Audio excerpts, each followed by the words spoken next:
Assalamualaikum warahmatullahi wabarakatuh. Di sini saya akan mempresentasikan materi pengorganisasian. Yang pertama, pengertian organisasi.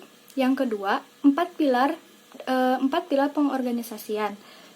Yang ketiga, faktor-faktor yang mempengaruhi struktur organisasi. Yang keempat, pendekatan dalam proses departemenisasi beserta gambar strukturnya. Yang kelima, bentuk-bentuk struktur organisasi. Yang keenam, bentuk-bentuk struktur perusahaan profit.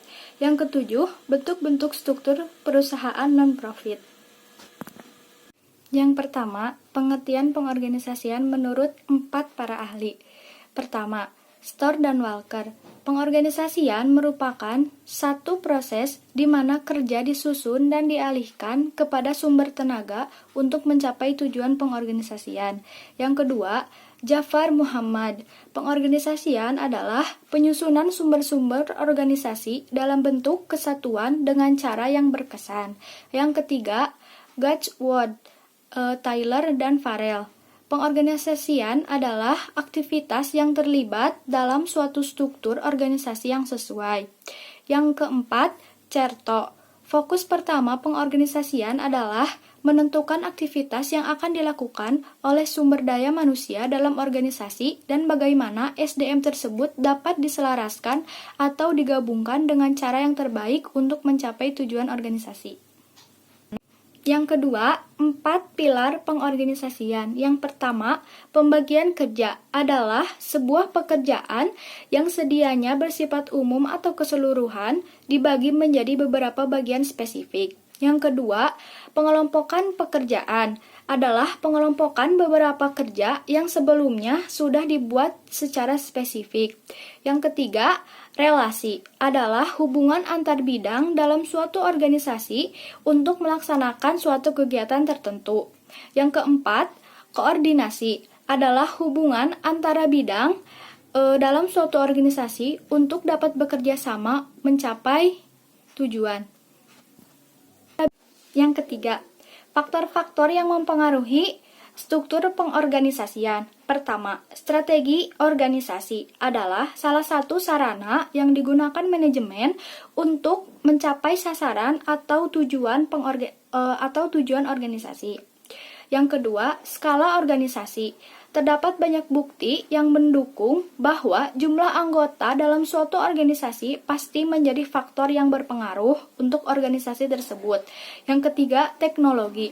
Dengan adanya teknologi, tingkat efektivitas dan efisiensi suatu organisasi pasti berbeda.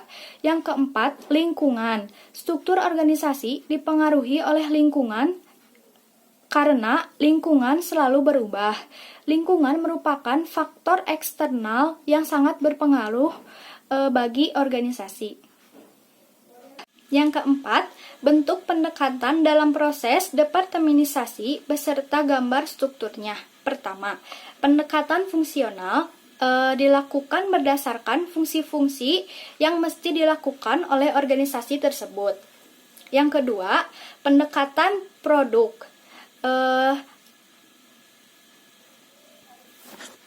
Ditentukan berdasarkan jenis apa yang dibuat oleh organisasi tersebut. Yang ketiga, pendekatan pelanggan. Dilihat dari karakteristik pelanggan tersebut. Yang keempat, pendekatan geografis. Dilihat berdasarkan wilayah geografis di mana organisasi tersebut beroperasi. Yang kelima, pendekatan matriks, yaitu pendekatan gabungan antara pendekatan fungsional dan pendekatan lainnya. 5.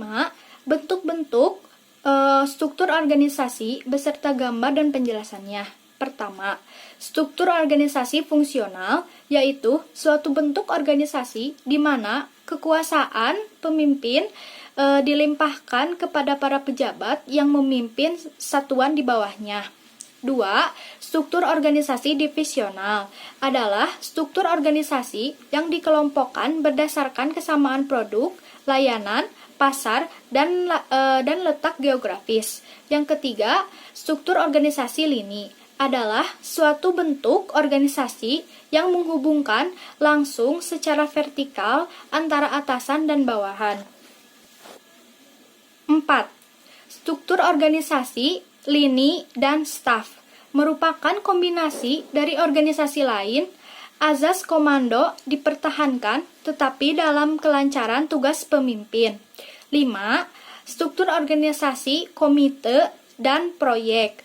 Suatu organisasi di mana tugas kepemimpinan dan tugas tertentu lainnya dilaksanakan secara kolektif. 6. Struktur organisasi matriks merupakan kombinasi dari struktur organisasi fungsional dan struktur organisasi divisional. 6. Contoh struktur perusahaan profit oriented. Saya memberikan contoh perusahaan manufaktur. Di antaranya ada direktur, manajer pemasaran, manajer administrasi dan keuangan, dan manajer gudang. Direktur adalah tugasnya memonitor kinerja seluruh karyawan, termasuk manajer-manajer. Manajer pemasaran, tugas pokoknya membuat metode pemasaran yang strategis. Manajer administrasi dan keuangan, tugas seorang manajer atau direktur keuangan berhubungan dengan keuangan sebuah perusahaan. Manajer gudang mengawasi keluar masuknya barang yang ada di gudang. Dan yang ketujuh adalah contoh struktur organisasi sosial oriented. Contoh dari saya adalah perusahaan PLN. Di PLN ada sekretaris perusahaan, general manager, bagian teknik, dan bagian PPADM atau pelayanan pelanggan administrasi. Sekretaris perusahaan merupakan perantara bagi orang yang ingin berhubungan dengan pemimpin.